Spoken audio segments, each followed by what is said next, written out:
Thomas Alva Edison একজন মানুষ যিনি অন্ধকার পৃথিবীকে আলো দেখিয়েছিলেন। আজ ইনফোনারিতে আমরা শুনব এমন এক মানুষের গল্প যিনি হাজারবার ব্যর্থ হয়েও থামেননি, আর যিনি বিশ্বাস করতেন আমি ব্যর্থ হইনি, আমি শুধু ১,০০০টা উপায় খুঁজে পেয়েছি যেগুলো কাজ করে না। থমাস এডিসন ছিলেন একজন উদ্ভাবক, ব্যবসায়ী এবং কঠোর পরিশ্রমী মানুষ। তিনি শুধু যন্ত্র আবিষ্কার করেননি, তিনি আবিষ্কারকে মানুষের ঘরে ঘরে পৌঁছে দিয়েছিলেন। তার জীবন ছিল দারিদ্র্য, সংগ্রাম, অগণিত ব্যর্থতা আর শেষে ইতিহাস গড়ার গল্প। চলো শুরু থেকে দেখি কিভাবে এক সাধারণ ছেলে হয়ে উঠেছিল পৃথিবীর সবচেয়ে বিখ্যাত উদ্ভাবকদের একজন। তো শৈশব ১৮৪৭ সালের ১১ই ফেব্রুয়ারি আমেরিকার ওহাইও অঙ্গরাজ্যে জন্ম নেন থমাস আলভা এডিসন। ছোটবেলায় তিনি মোটেও আদর্শ ছাত্র ছিলেন না। স্কুলের শিক্ষকরা তাকে ধীরবুদ্ধির বলে মনে করতেন। মাত্র ৩ মাস পড়াশোনা করার পরই তাকে স্কুল থেকে বের করে দেওয়া হয়। কিন্তু এখানেই গল্প শেষ হয়নি। এডিসনের মা ছিলেন একজন সাবেক শিক্ষক। তিনি বিশ্বাস করতেন তার ছেলে আলাদা। তাই তিনি নিজেই এডিসনকে ঘরে পড়াতে শুরু করেন। এই সিদ্ধান্তটাই বদলে দেয় ইতিহাস। এডিসন ছোটবেলা থেকেই প্রশ্ন করত, কেন এমন হয়?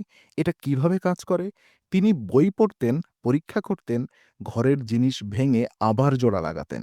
শৈশবেই তিনি বুঝে গিয়েছিলেন জ্ঞান মানে মুখস্থ নয়, জ্ঞান মানে পরীক্ষা। তো কিশোর বয়স এবং প্রথম কাজ। কিশোর বয়সে এডিসন ট্রেনে সংবাদপত্র বিক্রি করতেন, কিন্তু অন্যদের মতো শুধু বিক্রি করেই থেমে থাকেননি। তিনি ট্রেনের ভেতরেই একটি ছোট্ট ল্যাব বানিয়ে ফেলেন। সেখানে তিনি রাসায়নিক পরীক্ষা করতেন। একবার একটি পরীক্ষায় আগুন লেগে যায়। এর ফলে তিনি আংশিকভাবে কানে কম শুনতে শুরু করেন, কিন্তু এডিসন বলতেন এই নীরবতাই তাকে আরও গভীরভাবে ভাবতে সাহায্য করেছে। এই সময় তিনি টেলিগ্রাফ প্রযুক্তির সাথে পরিচিত হন। এডিসনের মাথায় তখন একটাই চিন্তা, কিভাবে এই প্রযুক্তিকে আরও দ্রুত ও সহজ করা যায়। তো উদ্ভাবকের জন্ম কিভাবে হলো? এডিসনের প্রথম বড় আবিষ্কার আসে টেলিগ্রাফ উন্নয়নের মাধ্যমে। তিনি একের পর এক যন্ত্র উন্নত করতে থাকেন। এরপর তিনি প্রতিষ্ঠা করেন নিজের গবেষণা মনরো পার্ক ল্যাবরেটরি। এটি ছিল পৃথিবীর প্রথম ইন্ডাস্ট্রিয়াল রিসার্চ ল্যাব। এখানেই শুরু হয় ইতিহাস। এডিসন বিশ্বাস করতেন প্রতিভা মানে ১% মেধা আর ৯৯% কঠোর পরিশ্রমও। তিনি দিনে প্রায় ১৮ ঘন্টা কাজ করতেন, ঘুমাতেন খুব কম। তার ল্যাব থেকে বের হতে শুরু করে একের পর এক আবিষ্কার। ওদিকে বৈদ্যুতিক বাতির গল্প, সবচেয়ে বিখ্যাত আবিষ্কার ইলেকট্রিক লাইট বাল্ব।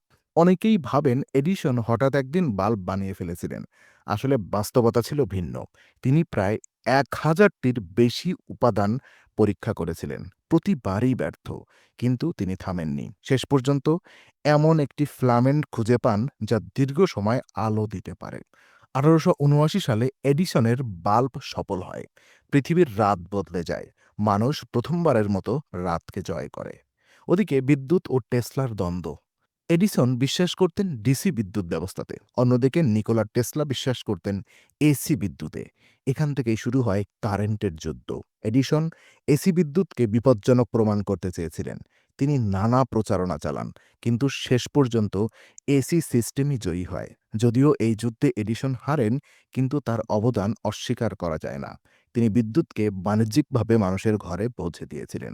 এডিসন আবিষ্কার শুধু বাল্বেই থেমেছিল না, তিনি আবিষ্কার করেন ফোনোগ্রাফ, অর্থাৎ প্রথম শব্দ রেকর্ডিং যে যন্ত্র, মোশন পিকচার ক্যামেরা, উন্নত টেলিফোন ও টেলিগ্রাফ, বৈদ্যুতিক পাওয়ার সিস্টেম। তার নামে ছিল প্রায় ১,০৯৩টি পেটেন্ট। এটি আজও একটি বিশ্ব রেকর্ড। তো বয়স বাড়ার সঙ্গে সঙ্গে এডিসনের কাজের গতি কমে আসে, কিন্তু তার কৌতূহল কখনো থামেনি। ১৯৩১ সালের ১৮ই অক্টোবর থমাস আলভা এডিসন মারা যান। তার বয়স ছিল ৮৪ বছর। সেদিন আমেরিকার অনেক শহরে কিছু সময়ের জন্য আলো নিভিয়ে দেওয়া হয়। এটি ছিল একজন আলোকদাতার প্রতি সম্মান। আজ আমরা যখন লাইট জ্বালাই, সিনেমা দেখি, শব্দ রেকর্ড করি, সেখানে এডিসনের ছোঁয়া আছে।